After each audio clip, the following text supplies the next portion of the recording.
Seconds. 29. 28 seconds. 27. 26. 25 seconds. 24. 23. 22 seconds. 21 seconds. 20 seconds. 19. 18. 17 seconds. 16. 15 seconds. 14. 13 seconds. 12. 11. 10 seconds. 9. 8. 7. 6. 6 what? Copy. 5 seconds. 3, 2, 1.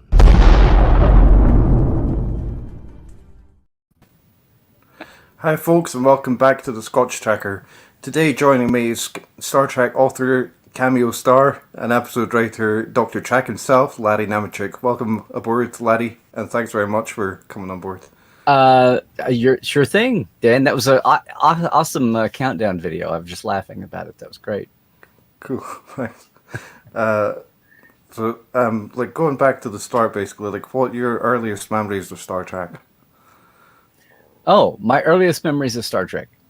I vaguely remember when I was a kid. I did not control our TV, but I do remember. I remember Star Trek being on, but I was only vaguely aware. I knew there was some. I was a little kid, and I remember watching Lost in Space. I remember watching a lot of TV when I was a little kid, and I vaguely remember there was some show with some guy with pointed ears, but we never watched it, and I did not know about Star Trek really, or watch it until I was a teenager, and my 9th grade science teacher shamed me into going home and watching it after school. By then it was rerun days. And that's I think I'd stumbled into it once or twice close to that, but after that I was watching, and I actually made myself watch the cartoon for some weird twisted reason. I thought if I watched the cartoon on Saturday morning and liked it, then I would spin the risk on watching the 1 hour live. I don't know what the logic of that is, but I did. So I actually technically really watched the animateds first before I watched the live action after, but not to any degree to where I remember, it's, hey, what happened to the force field belts? I mean, I didn't, it wasn't to that degree, So that's it. That was it. Yeah. And within a few days I was sucked in. Do you have were there any particular episodes that stick in your mind as being inspirational or whatever? Starting off. I don't know about inspirational, but I mean, after a while, I was just sucked in, and after a while, I don't know what point I got hyper aware that. I mean, I know that when I found the making of Star Trek on vacation in a bookstore at the place we were staying in Colorado, and I was like, "Oh my god!" And Starlog #1, which was all about Star Trek, and it had when you started getting referential, and here's an episode guide, and here's how it was made, and even then, the making of Star Trek didn't have some things that were about. I just remember when the tech manual came out, a lot of things about that, but I remember taking it to school, and I had a couple of friends that we would argue about bits and pieces, but I remember taking it to school and showing them pointing to the page with the patches, the division patches, and saying, look, see, they do have one patch per color. It was like we were arguing about whether the stars were always on gold and the spirals were always on red, and which seems silly now, but when it was all new, I just remember going, aha. But I mainly remember thinking, oh my God, they planned all this.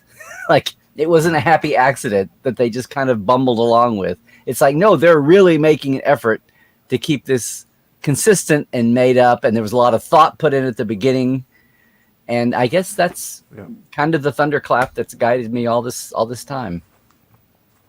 So how did you get the gig of writing the TNG companion? Well, it was a long road getting from there to here. And I was inspired by the making of Star Trek. I was inspired by Bijo's Concordance and the tech manual.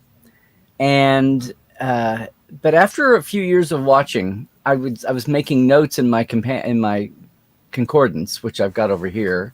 It's out of it's barely in its shell now. But I would write down. I would be frustrated because sometimes she would have the rank listed of a character, and sometimes she didn't. And I wanted to start noticing things after a while. I was writing down the colors of planets. I was writing down what division an officer was in, especially if it was a low key. I mean, Commodore Decker, you remember, he was a Commodore, he's in command. But, you know, Ensign Smith and Crewman Jones, you don't remember that after a time or two. And no encyclopedia, no Memory Alpha. You've got BJOs, and you can't even, you know, there's no VHS tapes. We were making audio tapes, so you could buy those. But I mean, there was no way to keep it in, you know, maybe you had photos if you were really getting ambitious. And some of the early mail order companies would sell little clips, like photos of clips, like little 3x5 things. But if you weren't collecting the actual film clips.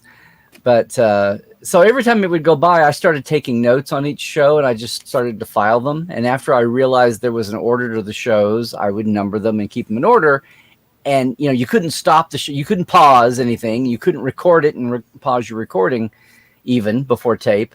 So I would, when a show went by, and some of them I realized there was a lot of stuff and there was no way to keep it all down on the fly. But I started keeping notes on things like what color somebody's division shirt was or what their rank was. I would look at their cuff and try to see, or, you know, or if there was a prop, and it was, especially if it was a unique prop, I would try to like sketch it real fast as it went by, or the graphics, like the neutral zone map, or the air pressure tank, which changed each time. But like, you know, the pressurization thing with the little red pressurization deal, or it's the oxygen tank in sickbay. Anyway, the decompression tank. So I would try to like write that. And if it was something really interesting, and I also tried to track all of the I'm a doctors.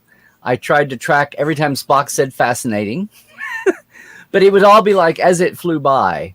But anyway, that was me trying to do that. But inspiring for the companion was eventually when The Next Generation came out, and we'd had the movies by then, and there were more books, you know, there were more books coming out in the 80s, behind the scenes, making of and universe books. And there were a lot of things I loved about BJo's, and I would write my own notes in, and some things she was wrong, and I would fix the, you know, but sometimes the show had been wrong.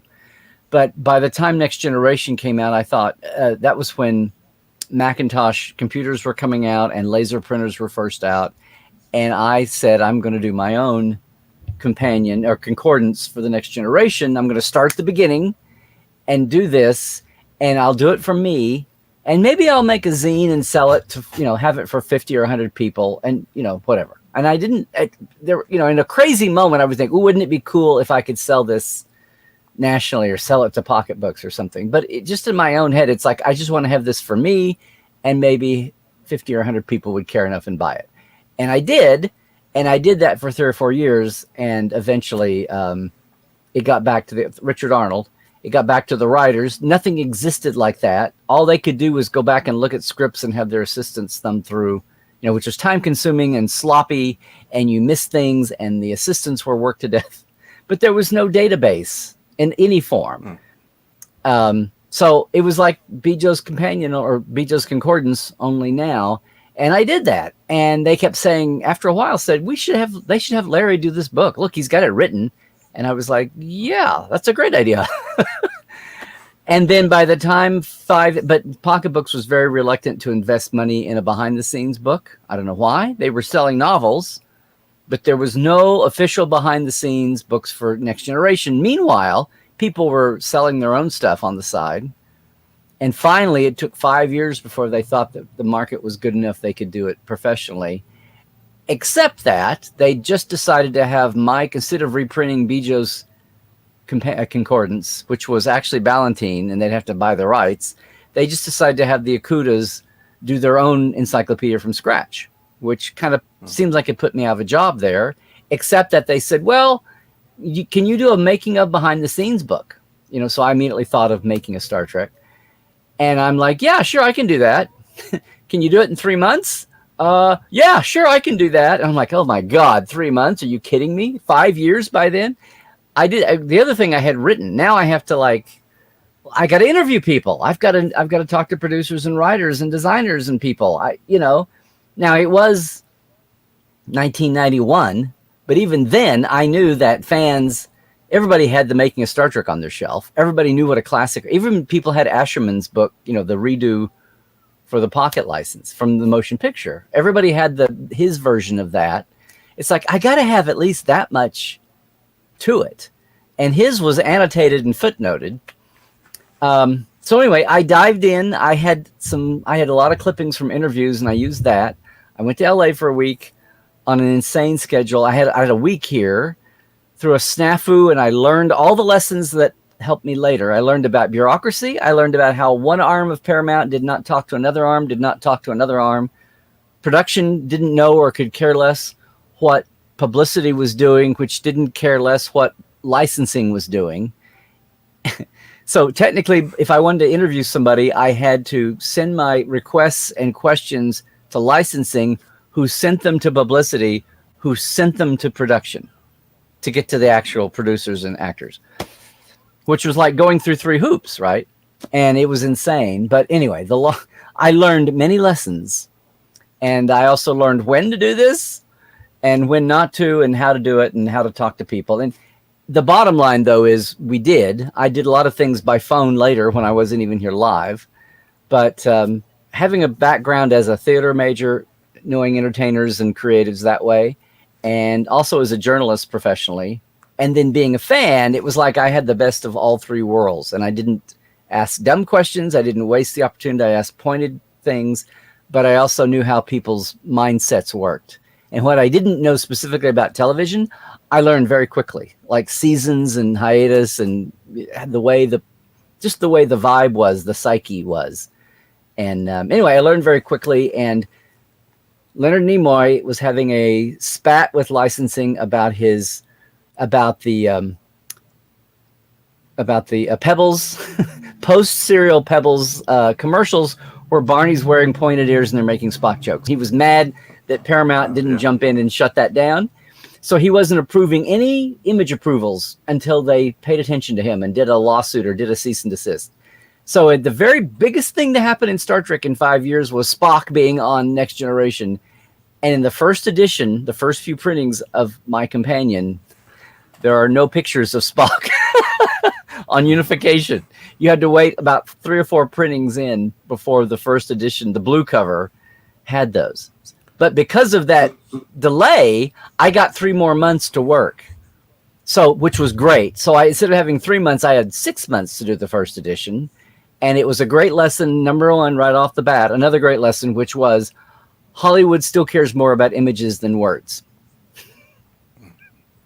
if you think about it. So thank you, Leonard, for having that. But I was like insane but it's like it wasn't my call. And that was the hard thing, was getting used to all the things that, if it's a licensed book, you're going to sell a ton of them, but you're going to make a tiny little bit of money out of it.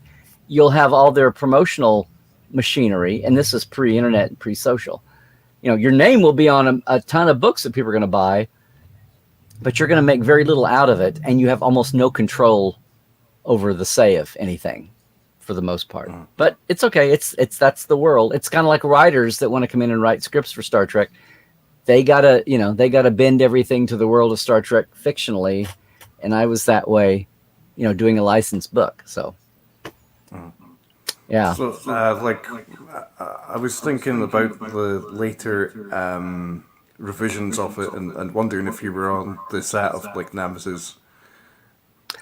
Yes. Now things evolve really quickly. When I did the blue cover in 6 months, I kept saying, I'm racing through this, and things are going to update. Things we already knew there would be at least another year or two, but the future was still up in the air about exactly what it would look like. And remember, there's no other Star Trek. This is the first comeback of the original series, so there's no bloody BCD or whatever. I mean, there's no spinoffs yet, and nobody knows what the waters are going to look like, how what the charting is going to be. And at the time, I had 2 editors. I had 2 different editors at Pocketbooks for the first one, and then I had another editor for the red cover, which was the first all 7 years of TV in Generations, and then the black cover, I had another editor for it.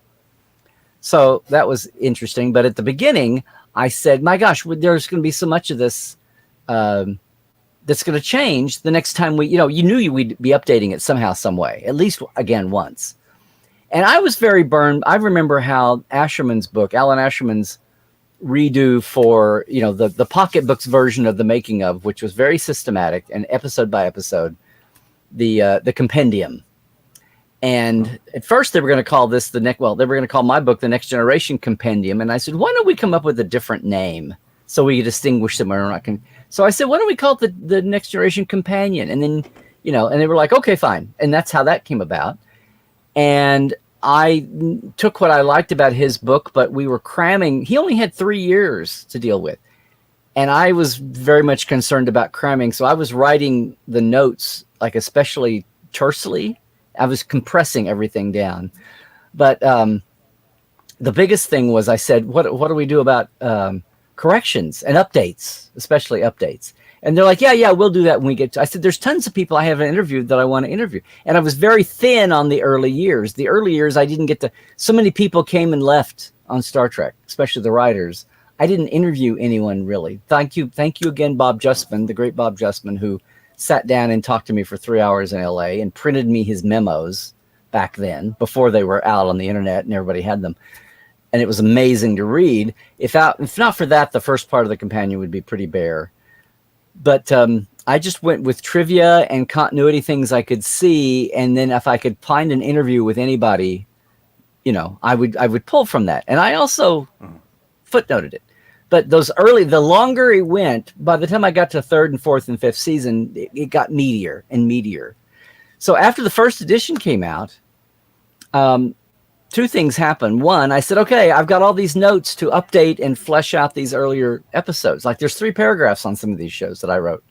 And they're like, oh, we can't we can't redo the layout. We're just adding on the end. And what I was going to say was Alan Asherman's, I remember every time they added a new movie, came out every 2 years, they would add like 4 or 6 pages. They'd sell you the same book with just 4 more pages stuck on for the latest movie. And they did that every, 2 years. And I remember being, as a fan, just really annoyed by that. You know how people are annoyed now when they have DVDs and they do something, they put new stuff on it. And it's like, it's the same show. They haven't improved it. That's the way it was with that. I'm like, I don't want to be a part of the thing I hated. It's like when we do an update, it's going to be really substantial and worth spending new money on. And then it's like, I don't have control over that. It's like, okay, this is the way the world is.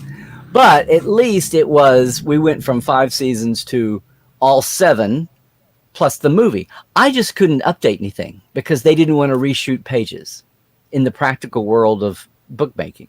Now, very weirdly, I should never have done this, but I was trying to do brownie points. I had a different editor and another one of the pocket editors who normally did fiction, because they all did fiction. There wasn't like a non-fiction editor. They all were really novel people.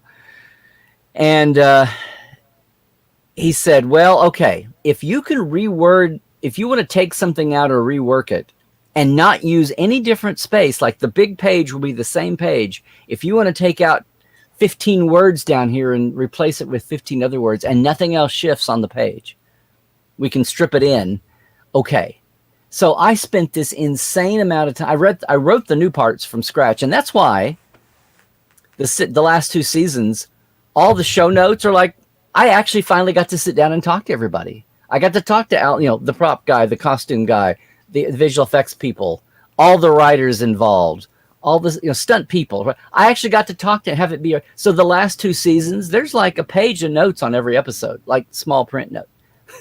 But I didn't get to expand. So, you go for 5 years and the notes gradually get a little longer. And then all of a sudden, boom, they explode. And then I wrote a full chapter for the first movie right on deadline because they were editing it as we were going to press.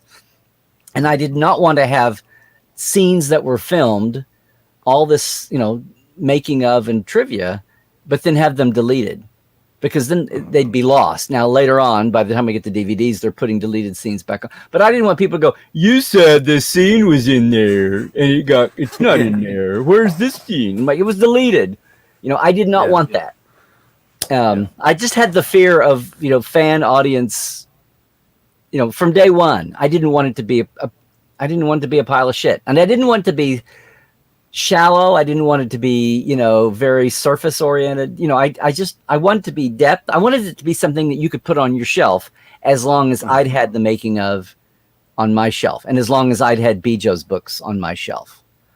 Yeah, I didn't want to be one of those cheap books that people are going to go, oh, look, they're selling this pile of crap. I'm not going to buy it, Yeah. So, like thinking about like the approach that you took initially, where it was like about collating basically a database, was that I was wondering if that was a similar process to when you wrote the book Stellar Cartography. Well, stellar cartography, and we say book, stellar cartography, and I'd been involved with this on my own, and that's how I met Jeff Mandel, and then we did a project in the ancient days that didn't go, and then I wound up being involved in something else on the fly, the little Star Trek pouch maps, and then years later when he's working on the show and he does the Star Trek maps book, I get star charts and star maps mixed up, but the 2003 book, and a lot of us were helping work on that. But it was really funny because Jeff knew that we had done this other thing earlier, and then getting to do the stellar cartography maps later. It's all about the maps first, so it's not like straight ahead reading. You've got to know all the data points or go find them, or if there's a gap there, it's like anything else. If there's a gap there, if there's a canon gap, and it's not on screen officially anywhere, you've got to make the best supposition you can. Look around, see what other people have done in their writing or thinking. Or if you're really lucky, you find some obscure ocutogram where Mike or Doug or somebody had just thrown some numbers on a screen that nobody looked at. And sometimes you can go pull that and use it. If you can access those, whatever. But anyway, you come up with all the basic data points that you need.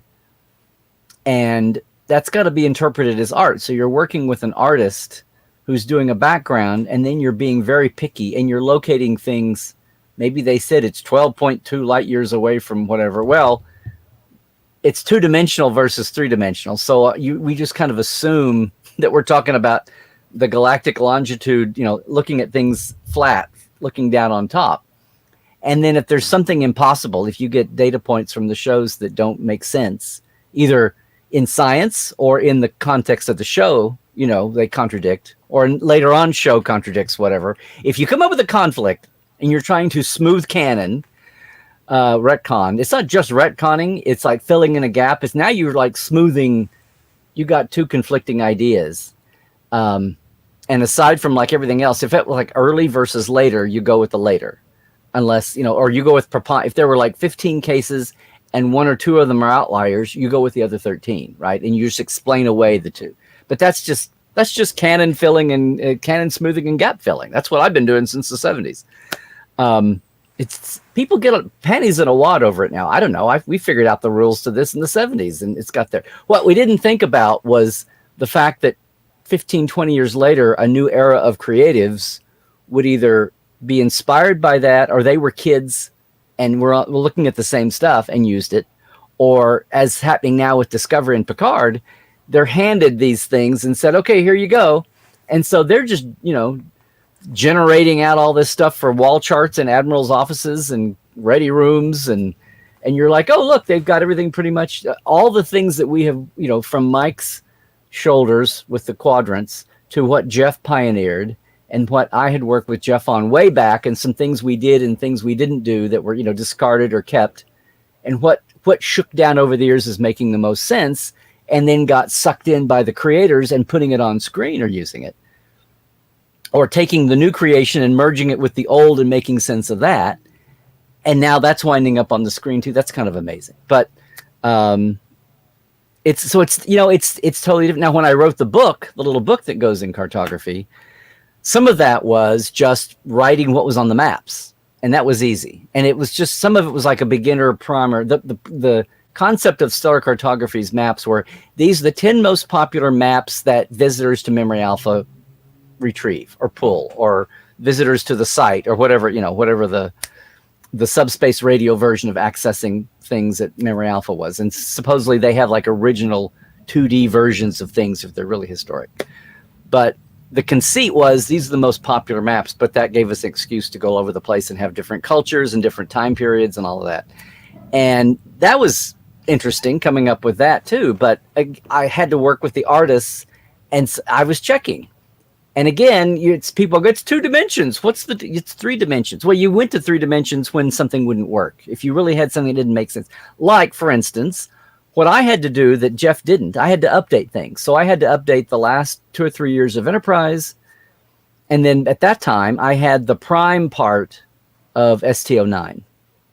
So the big challenge coming out of Enterprise was, where the hell was the Delphic Expanse and what did that look like? And there's a lot of clues, and I charted, and basically it was like the Delphic Expanse wound up being like a big lasagna noodle.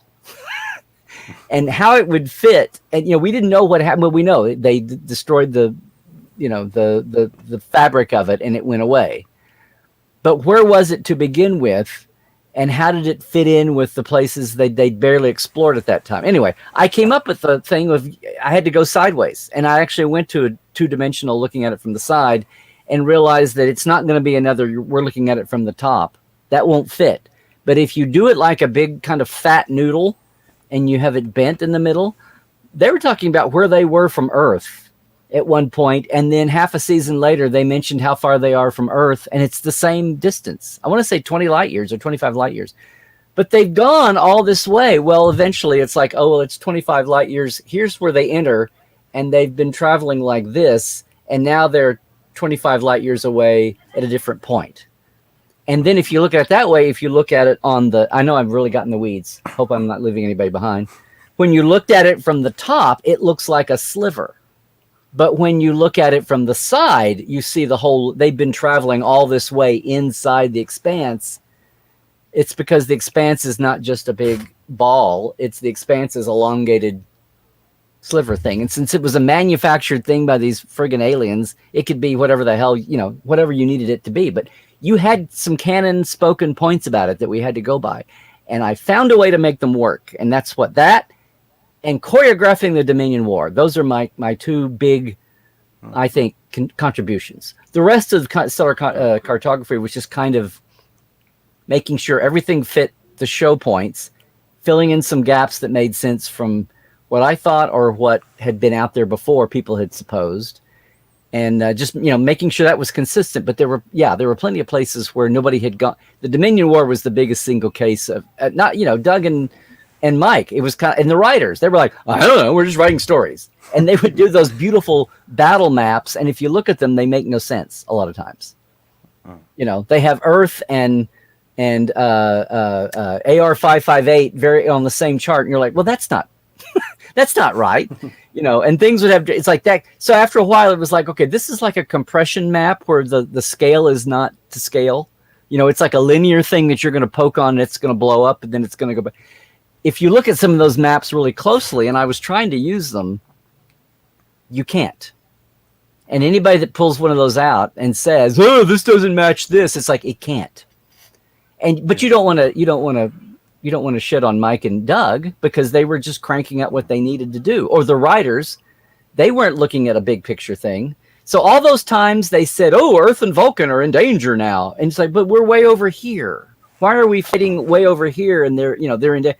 And I would look at parallels from history and just think about, well, there's nothing in between the front and there. If they get past this wall, to me, it was like that part of it, the puzzle was like, if they got through with the first Iraq war, once they broke through the outer wall, there was nobody to stop them getting to Baghdad. And that's the way I looked at that part. And other parts of it, I looked at it as World War II. Like, how are they raiding Klingon freighters way over here on the Klingon border empire? Well, they were just outlined. They were like U-boats popping up off the coast of, North America. I mean, there were just historical ways of looking at and having more than one front. It wasn't just we're all fighting right here.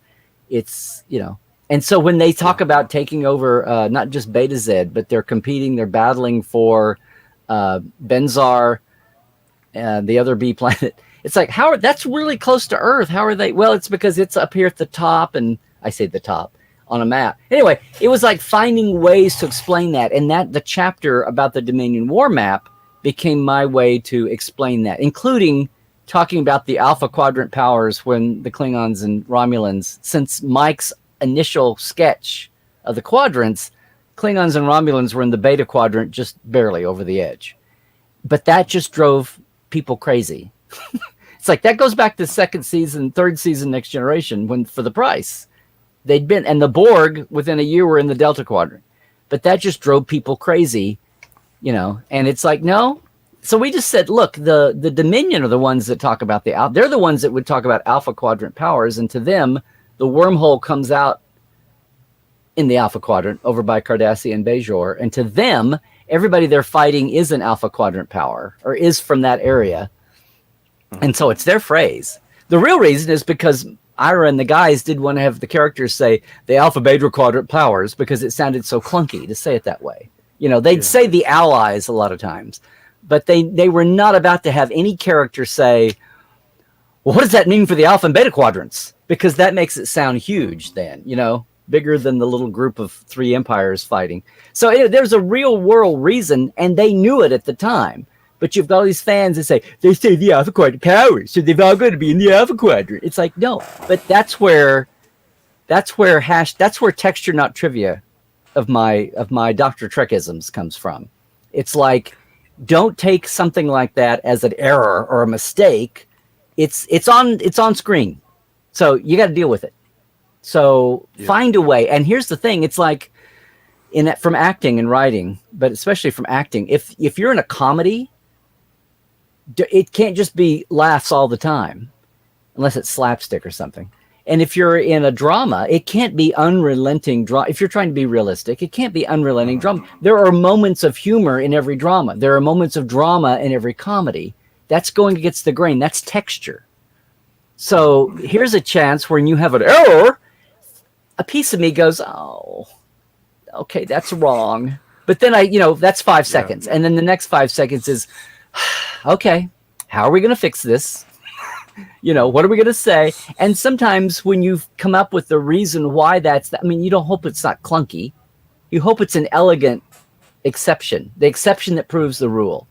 And sometimes when you do that, you create it's like spinning off a universe. You create a whole thing that's really exciting to explore. Mm-hmm. So regarding like another location, I'll turn off your mic just for a minute because there's some echoing when I'm speaking, but I'll turn it back on when you're speaking. Regarding the planet Shakari, I was thinking about that, and I thought it's probably best to to speak about it on video. So it's actually documented because it is like part of the audio commentary for Star Trek V: The Final Frontier, where they say that apparently like Garfield Reeve Stevens says like the planet Shakari wasn't named after Sean Connery, but I was remembering that you were telling me like in the interview you filmed with Harv Bennett, which I also would like to ask you about, like how that was, like interviewing like his last, filming his last interview, how that went, and you were telling me like that he actually told you that Shakari is named after Sean Connery. Yeah, well, it's more of a case of. I remember Jerry Taylor saying the part of writing she hated the most was coming up with alien names and things. And she would look on her, that's how I wound up with a shuttlecraft named after me. She saw my name on a book, changed 2 letters, changed M to N and B, C to B, and came up with the Nemecek for the shuttle that almost killed Picard. Gosh, what a legacy I have. The shuttle that almost killed Picard, yay. But she hated doing that, and some people relished it. Brannon would he had a book of archangels, and he would pull from that. He told me one time a lot, but some of the writers loved doing that, and of course everybody would take people, their first grade teacher or their first girlfriend or something. They would use names like that, or people Brannon used to make villains out of college professors that he didn't like. But that's where he didn't like. Who's the director? Jaglam Shrek. And not Shrek, the big green monster, but Shrek, the Uridian that tries to sell. Can't believe I'm remembering this off the top of my head. Shrek is the Uridian that tries to sell Worf the fake information about his father in is it Birthright 1? Yeah. Anyway, but the whole thing of alien names and proper names and common nouns even. is something that drives some of the writers up the wall. But so yeah, it's a movie, and the movies are kind of googie on their own, standalone things sometimes. And this is the original series movies, which meant they were just all over the place from time to time. It wasn't like the next gen movies kind of had Rick Berman, and some of the other creators involved with it all the time.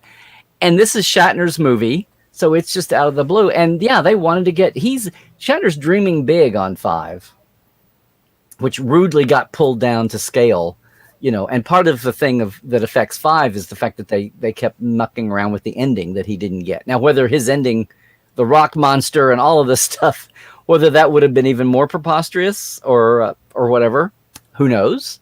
But we got what we got. But in the dreaming stage, when you're wishing big, they wanted Sean Connery to play Sybok, and just like they were really wanting Robin Williams to play, Tom Hanks to play Zephram Cochrane in First Contact. 10 years Eddie later. Murphy in The Voyage Home and stuff. Yeah. Well, and that was still, but see, some of these things are nebulous. Like Eddie Murphy's character was not going to be a female whales person at the museum. Well, I mean, it would have been like transmogrified around. Huh? I've heard basically like when they're casting like the CDs, like Next Generation stuff like that, they basically just like shoot for like what's the biggest stars we can get, basically, like that's their starting point, and that worked from there. Yeah, it's the biggest star, and it's also a tone. It's like when they're casting Tom Paris and they say, well, we should get a Robert Duncan McNeil type, and after a while they go, why don't we just get Robert Duncan McNeil? And sometimes that happens, but sometimes the types are people that are well known in the TV market, and sometimes they're like mega celebrities, and that's a tone set, right? So yeah, Sean Connery, and I forget whether he didn't do it at all, or he was busy, or what the thing was, or whether that would have just blown their budget at the time, because that's kind of the apex of his career, the late 80s. So his partly busy on the Indiana Jones movie. Yeah, well, okay, there you go. And they now had a Paramount connection to him that way, but it didn't happen. And they wound up with him. So, but the idea of part of that is like, oh, let's name it Shakari, and that'll be good luck for us. That'll be something we can laugh about. We can dangle in front of him. It'll be a cute story later on. And then it just, then he's not in the part, and nobody ever thinks to change it, or there's no need to. It's not like when they're casting for Janeway, fine, and they go through 1 million women around the world, and the name is Elizabeth Janeway. And then they realize then they think, oh, look, there's a real life Elizabeth Janeway, we have to change it. And they make it Catherine. And then when Geneviève Bujold is cast, one of her things is she's like, we're going to make the first name Nicole, which is her middle name. Yeah. And so, as Jerry said later on, for about 5 seconds, it was Nicole Janeway. And then the minute Geneviève is out, they put it back to Catherine. Then they find out later on that Elizabeth Janeway, Elliot Janeway, the economist's wife, was very flattered, and she's like, oh my God, if you'd asked me, I would have said, yes, you have my blessing. Go, go, go. No lawsuit. So, but that's a case where, the name might jumble around. And, as on the series, they're famous for doing it. And Kim Cattrall's character, on 6 went through a tour, coming out of Savick and not being Savick. And, Valeris, where'd that come from? Oh, that whole story. So even on the movies, sometimes but this was a case where it was a planet name and nobody cared. But that's, that Shakari, yes, that's Sean Connery. It's like, what else is that trying to be? It was kind of a wacky alienish name.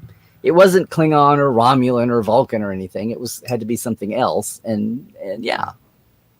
So how was it interviewing Bennett? Well, when I sat down, when we planned this, I had wanted to interview him for a long, long time. And everything that Harv had worked on was before my time to be in LA and being hardcore working. I wasn't editing. It was before we moved much. I mean, by the time we moved here in 94, his time with the movies was done, and he was still pitching projects and doing some things. But basically, Star Trek V was his last movie because he pulled a Gene Roddenberry. He was mad about the Academy script and said, okay, either do his script. And he's like, either do my script or I'm out of here. It was his he had to do an ultimatum, just like Gene had said, either put us back in the time slot and not the graveyard, or I'm out of here. And they're like, okay.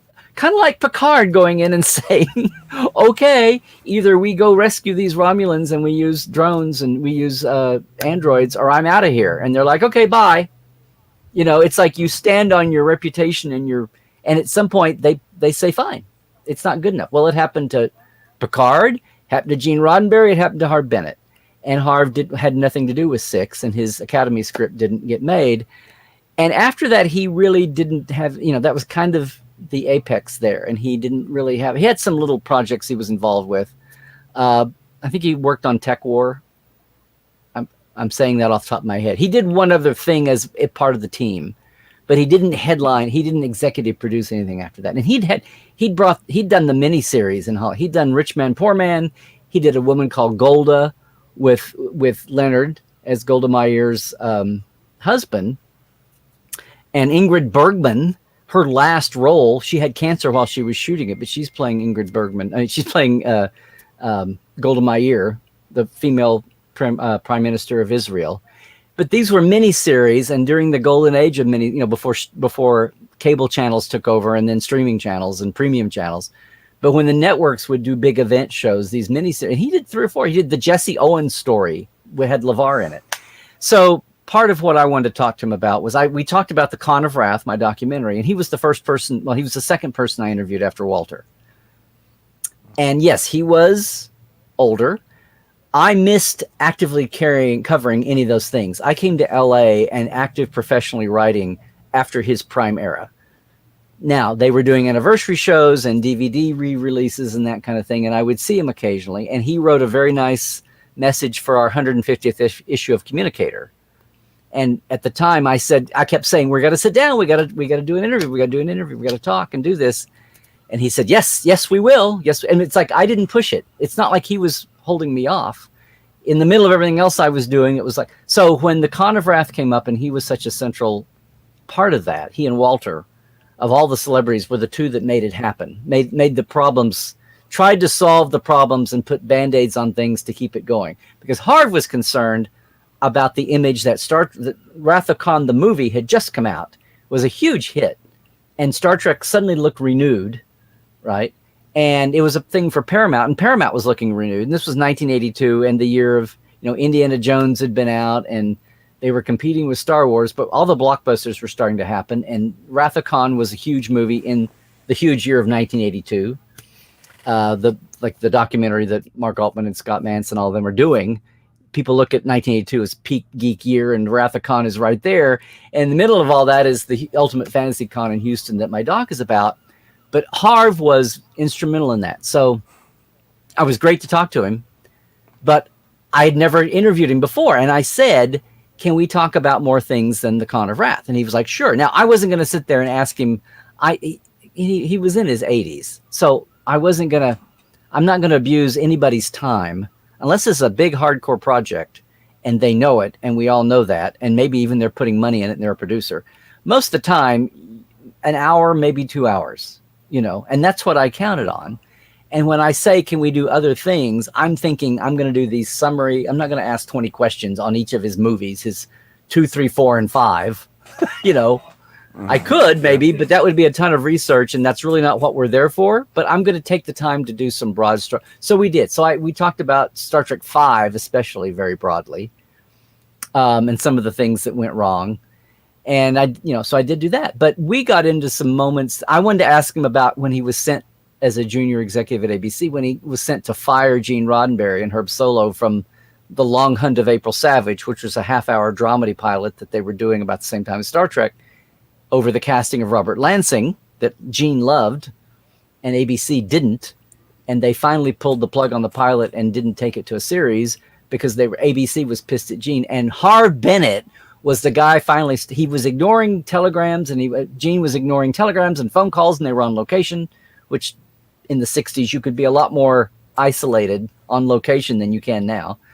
They finally put Harv Bennett on a plane as the junior executive got stuck with the job, and they flew him to LA, and he drives out to Lake Arrowhead and says, "We're pulling the plug, shut things down," because he had refused to recast the lead.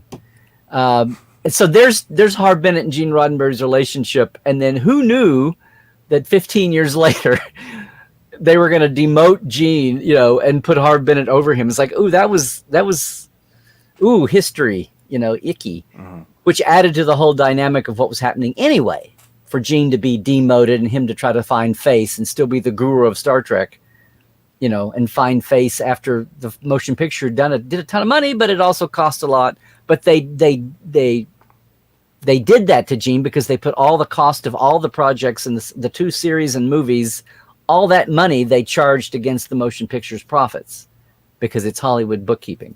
And, they say, oh, it barely made any money. Well, it barely made any money because they charged off 10 years of fumbling around for how to do it, which wasn't his fault. Some things were his fault. And the time and the calendar and the deal they did to be out on. Anyway, that was awkward. But I got to talk about that. Turns out that Harv Bennett knew Jeffrey Hunter from UCLA. They were in school together. And he talked about Jeffrey Hunter. Which, like, how much it's kind of like Gene Coon. It's like there's more about Jeffrey Hunter because he was actually in some films and did interviews, and but we still relatively know very little. So there were moments there where I tried to find different things that he hadn't been asked about back in the day, and now it's the statute of limitations. People in the middle of promoting something they're working on are not going to go dark on you. They're not going to tell you the real nitty gritty unless something has really gone wrong. And in social media days, that's some people's brand is to go spill the beans. But usually you have to let 10 years go by. If something bombs, people all want to come out and tell you why it went wrong and why it wasn't their fault. But if something was a success, then you have the safe ground and you can say, well, we love this show. Let me tell you the crazy thing that happened. And that happens. But by and large, a lot of the really darker things or the really scandalous things that might have happened, it takes 20 or 30 years for that stuff to come out. And people wait for other people to die before they tell stories on them. So, having somebody nearing the end of their life like Harv was, and not that I'm a tabloidy type of guy, but it's just nice to have the facts be the facts. They don't have to be, wrapped in whatever dressing. So, we spent, but I was also very mindful. Again, I didn't want to abuse his time. We covered everything for the Con of Wrath. And then I said, do you mind if we talk a little more? And so I'd ask him something and we'd talk a while. And then I'd say, okay, well, are you good for another one? I mean, I would always check in. And now I watch the tape and you can tell that toward the end, and I knew it, and that's when I stopped it. He wasn't gonna say anything. But when his answers got shorter and shorter and shorter, just from age and fatigue, I was wearing him out, basically. And he was too nice not to say anything, and his wife had taken the dogs out of the room. And then she came back, and part of it was I had done this on my good camera, and when we filled up all the film cards we had, I switched off to a smaller camera that looked a lot less professional. So I guess she thought we were just shooting home movies. I don't know, but it's on camera and he's talking about all these things. So at the end of all this, I knew I was wearing him out, and I said, well, let's get out of here. Thank you so much. And he's like, yes. And we got his Emmy and his Golden Globe and, did some fun stuff with that. But that was like the only time I had ever interviewed him after years of talking about it. And as we were leaving, there's funny stories about coming over and bringing beers and all that. But as we were leaving, his wife came to the door and told us goodbye after I'd said bye to him in the house. And she came to the screen door, and they had it was in the mountains. And we had kind of a deck, and then we were going down. And I said, thank you so much. I said, I know there are good days and bad days, probably. And she said, oh, no, they're all bad days.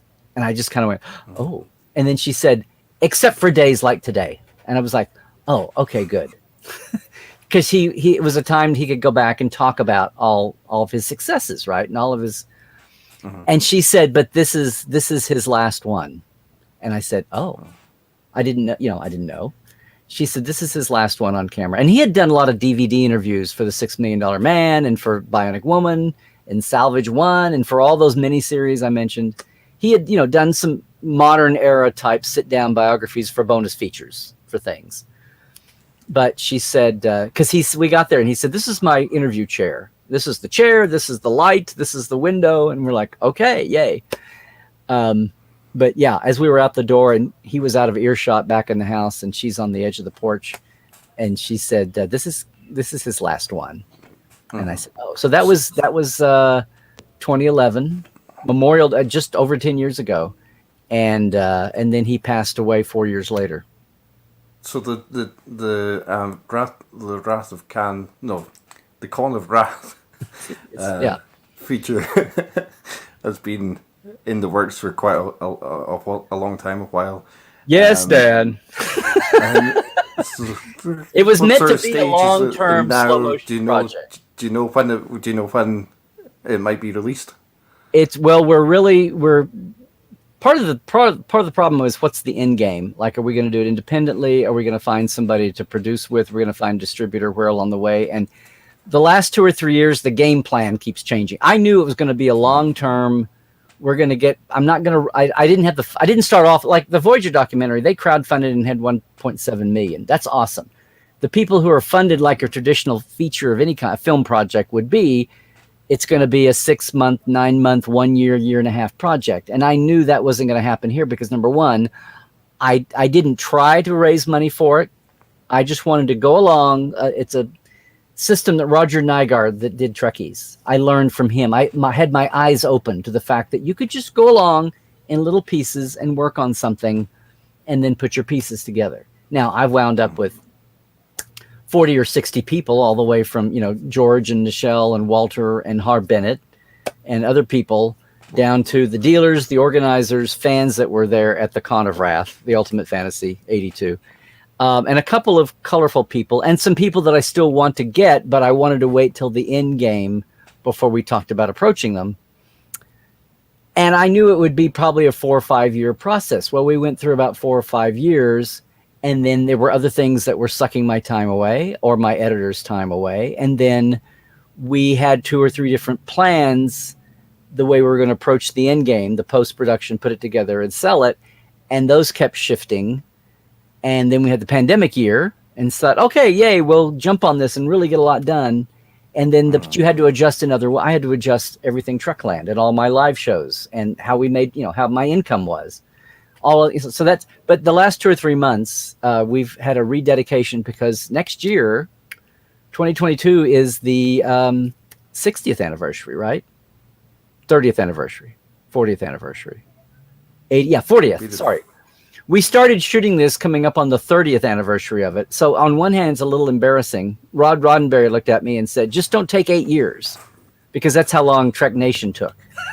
When it was finally released in the form and it went through all kinds of forms before it was going to be a theater movie, and then it wound up being a TV special with commercials cut in, right? Not a theatrical one-piece thing. It was a totally different format that changed. But I just remember Rod looking at me and saying, "That's great. Just don't take 8 years." Well, it's been that long. But we're really working on it now because next year is the anniversary, and we want to have something figured out, whether we make the June anniversary or not. But, and I've had people, I've had investors and people and all the people involved. I want to tell this story because all the people involved want to see the story told. And I've got people that want me to tell the story even for other reasons. So, yeah. But with so many, I was thinking with so many contributors to it, it sounds like it'll be a great watch, certainly. So I hope so. I know, as we say with all these projects, like I was telling, Dave Zappone and Lolita on the Voyager documentary, and anything, Ira and Roger on all the Blu-ray documentaries for the discs. It's like, well, if nothing else, it'll be a hell of a editing, decision-making time, but you've got 20 years worth of bonus features. You've got tons of extra footage that you'll have for all kinds of projects. So there's that. Yeah. So basically, to finish up, I wondered if I could ask you like a few sort of quick fire questions. Okay. Quick fire, I promise. Yeah. Of the recent Star Trek deaths, and sorry to start with a sort of really quite sad one, have there been any that you felt particularly affected by? Oh. When you say recent, how far back are we talking? The last year or two, or? Yeah, or even this year. Well, one that it's been, a year and a half or whatever. But when Dorothy Fontana passed, I had, always read about her, known her story, known her contributions to Trek, but just in the last, and I interviewed her once or twice, but just since the 50th anniversary, I'd gotten to know. I feel bad about this. I was the same way with Charlie Washburn, who was the first black AD in Hollywood and worked on the original series and worked first year. And I got to know him the last 5 years of his life. But that's been 8 years ago now that he passed. But Dorothy was kind of a wake-up call it's like taking things for granted. It's like, oh, the 60s, the original series. If I need to know something, she was good about, maybe, not instantaneously, but if I emailed her or even called, but even just by email, if I needed to know something, I could usually email her and she would tell me. And sometimes she'd say, I don't remember, or I don't think so. Yeah. And then we had her on the Trek Files several times, 6 different times, I think. But when she's gone, it's like, oh, I've lost my time travel machine to the 60s is gone, And that's why it's been in Portal 47. We had Andrea Weaver, who was a woman's costumer, and then Andrea Kindred, that was Gene Coon's assistant. And this month, my gosh, the last director still standing from the original series, Ralph Sinensky, is 98. And yes, he's obviously slowed a little bit, but he's right in there throwing stuff at you. And he'll say, well, that was on a Thursday.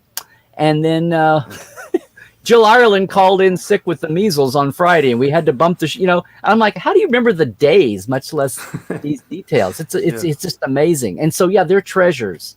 And when we lose them, Dorothy was one where I thought, it was like, I was really spoiled. And then I felt selfish. It's like I was mourning for her, but I was like, well, now who am I going to pick up the phone and call for something about 1967, which is very selfish.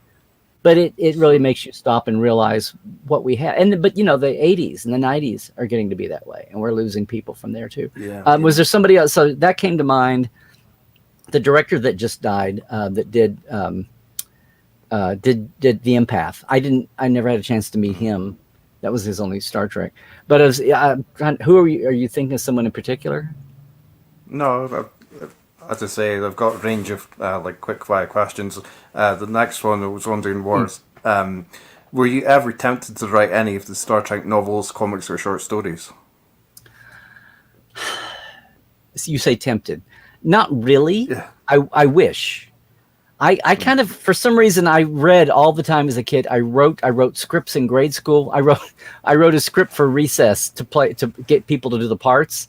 I wrote an episode, air quotes, in second grade of the Flintstones, and I did an episode of the Beverly Hillbillies, and we would act them out at recess. And for some reason, and I used to read books nonstop, and for some reason in junior high, it's like I burned out. I don't know why. I loved history and nonfiction, and I was in news writing, and and then I wrote academic things when I got my master's in theater, but oh my God, over the years, how I would love to have that fire, that burn, like all the guys and gals that write fiction, Star Trek fiction, much less other fiction, storytelling, and the script, and then the times we had the chance to pitch scripts, and we did. Janet was the writer. I would do idea generation, and I would I would try to fix things. But as far as sitting there and grinding it out, and if it was established characters, like knowing the voice, it was easy to write, dialogue in voice, and then you might argue about it. But to be a one-off person and do that, and have it to be burning to go, send reject after query after query after query, pitch after pitch, and have them be rejected, whether it was your own stuff or it was a franchise like Star Trek, I just lost that, and I wish not. I'm so envious of all the gang that do that. Do you think there's a difference between UK and US based Trek fandom? Well, there is. There is and there isn't. It's like there's differences, and I love just going to the other countries, the UK, Germany, Australia, Italy. I mean, all the countries bring their own national, I don't say identity, but their filter, the tone of the culture.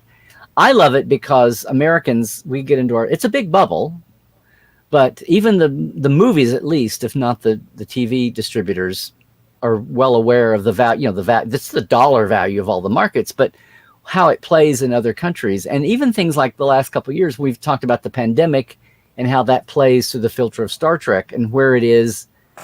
And just being with fans from other countries and having that, having those blinders opened and not, getting outside and having a global viewpoint on things, even as simple as Star Trek, and having other people's cultures interpret Star Trek events, not just American cultures do that. So and it's been a while since I've been overseas at a con. It's been a while since I've been at a con, period. But the last time I was in England and Germany has been a few years now. But we went to Germany several years in a row, like in the early aughts. And it's interesting to see like the flavor be a little different, but still it's Star Trek at the core. And Star Trek is what attracts people. Sometimes it's more the way the business end of it is done, or the way the fans expect the business end to go.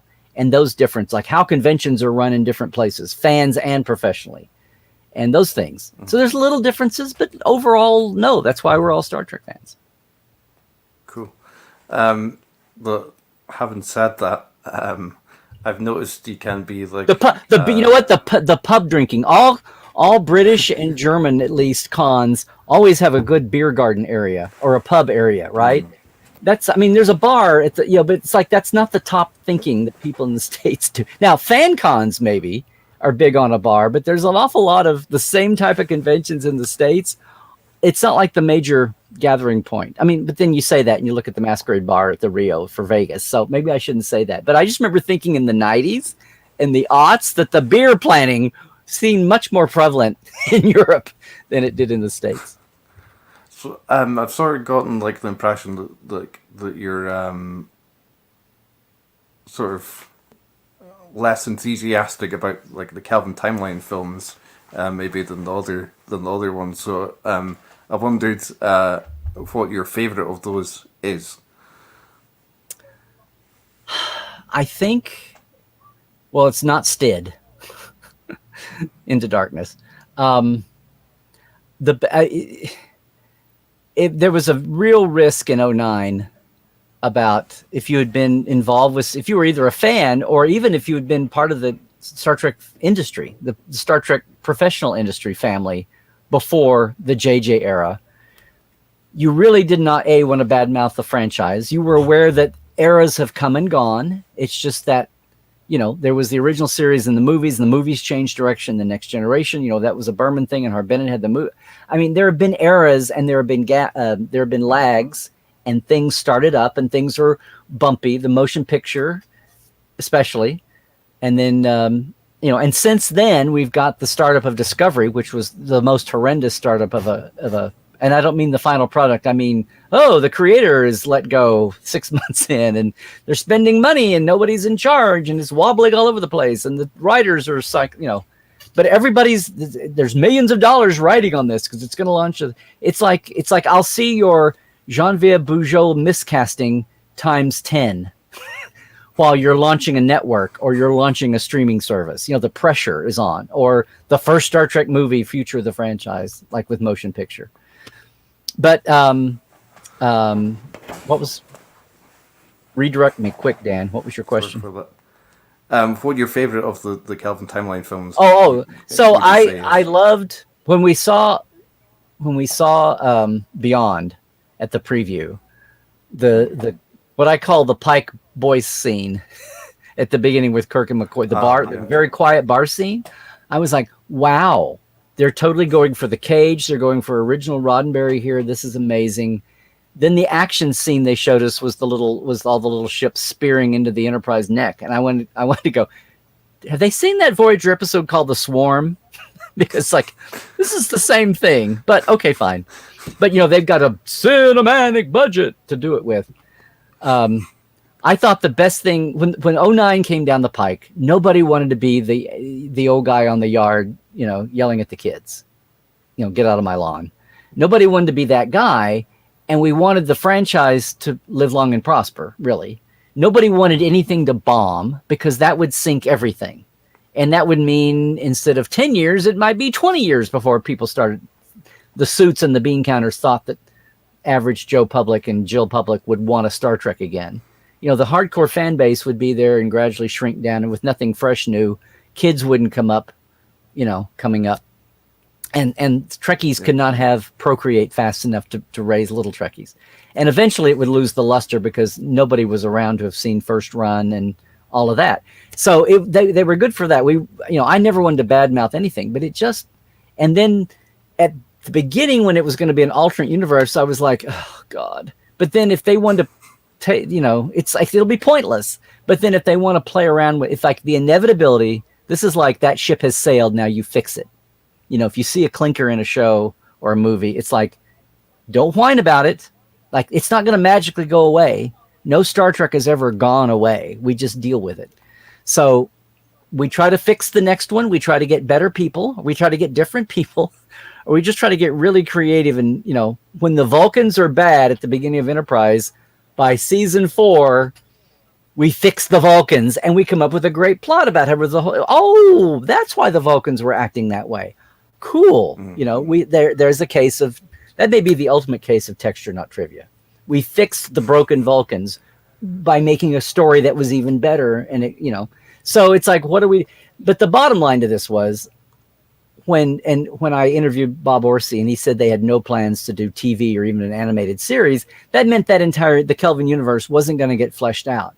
And if it was only going to be 2 hours every 2 or 3 or even 4 years, those actors and creatives were going to get tired of it because they're movie actors doing other things. They're not a TV actor living off a show for 7 years and wanting it to have the highest ratings and the best money possible. So they're going to be movie actors doing a movie. They might love it. They might even be old fans themselves. But it's going to be one movie out of many that they make so often. And it'll be a different thing. And by 3 movies, maybe 4, people will be burned out on this. The crew and the cast. So I'm like, we're going to tread water for 12 years before we can get back to prime. That was my thing. But in the meantime, had a great cast. So I love 09 for the casting and kind of the setup. I didn't like the alternate universe or killing off Vulcan or Romulus, but it was good for treading water until we could get back. And then I love parts of Beyond, the emotional parts of Beyond, not so much and having Idris Elba under makeup and Kirk popping around like kernels in a popcorn popper in that air thing at the end was kind of dopey. And the Yorktown station was majestic, but what is the point of this? 3-dimensional. It's like, what's the point? Because you've still got to have gravity on those. Anyway, I won't go there. It looks pretty. All these movies have been about looking pretty and being bang bangs. Yeah. And so it's like a battle to get the heart in. Would you prefer to see a 4th film with the same cast, or like the next film to be about something completely different? I wish they would take the anthology idea and do that with Star Trek movies. This whole thing about we have to go back, or even what's worse, we have to go back and recast for Picard and Data and all of them in a few years. It's like, do we have to keep doing the ground over? Let's go into all these corners of the Star Trek universe now across 3 centuries, and I guess 4 now that Discovery's in the 32nd century or whatever. All those layers of centuries and all the corners in each century. There are so many stories that could be told, and the novelists do it all the time. Fan writers do it all the time. It's so rich, but to go back and think we have to do a Kirk story, we have to do a Picard, or we have to do Cisco or Janeway or Archer. Well, Archer deserves to be fleshed out. We deserve to have a Romulan War movie or series. But no, I was all for having like this, and it's not going to happen because the studio is going to crave security. They're going to be risk averse. I would love to have a totally different movie cast and setting and use movies as big standalone anthology formats. So a bit like short tracks or something like in concept. I got if people are sentimentally attracted to the Chris Pine cast, that's fine now. But I just think they're spinning their wheel. And now and the people that want to have the great Prime and Kelvin like re-knitting together of universes. Okay, if you can do that, that would be awesome. That would be really intriguing and interesting, as long as it makes sense and it's not just a big, that would be fan service wanking unless they did it really dynamically. Yeah. So thank you very much for coming on to the show today, Larry. Thank you, Dan. I hope I didn't wear you out. Not at all. Is there like anything else you would like to promote or speak about? Well, since we're live, yes. If people are going to Vegas, and I know foreign travelers are pretty much hemmed in still with COVID, but if anyone is going to Vegas and you're interested in our one-day tour that I do with Terrace Cassidy at Geek Nation Tours, geeknationtours.com, we're doing our one-day Valley of Fire tour out to the site from Star Trek, from Generations, plus some other things. We have a lot of fun. It's like a 6-7 hour tour, but you can go to geeknationtours.com and see that. Otherwise, I have Portal 47 that's going, Minicon all year long. People are used to being on virtual now, but that's how I deliver to the globe all over. Life Support Live on Tuesdays at 1 o'clock Pacific. You can figure, at 8 for UK time. They're 9 p.m. UK time. And Life Support Live with Dr. Ali on Saturday mornings. Boldly going through uncertain times. That's at 10 a.m. Pacific, meaning 6 p.m. UK time. Yep. And we're on hiatus with the Trek Files at Roddenberry Podcast, but we'll be back in a couple of weeks for our 7th season with the Trek Files. And as things open up, people, if you would like to come tour the location sites around LA, there's over now close to 50, thanks to Picard. Look up treklandtreks.com and book a tour with me, and we'll figure out your own tour. Meantime, in the middle of October, I've got to finish this, but we're doing a Gene Roddenberry Centennial Great Bird Origins tour around LA. We're going to visit the sites that were important to Gene, his personally, his family, his work, his whole life and career, and what made Gene Roddenberry that made Star Trek. And we're going to try to get at that over a 2-day tour, the middle weekend of October. And that's coming. And if you're interested in that, the website's coming this week. We're very late to get it going. But if you're interested in that, just reach out to me at Larry Nemecek on Twitter or Larry at Larry Nemecek on email. Cool. Yeah. So to your viewers, thanks very much for watching. Like even if you're watching after we've been live, we appreciate that. Please like and subscribe to the video. Thanks to Larry. Thanks to the viewers. And track you later. Yeah.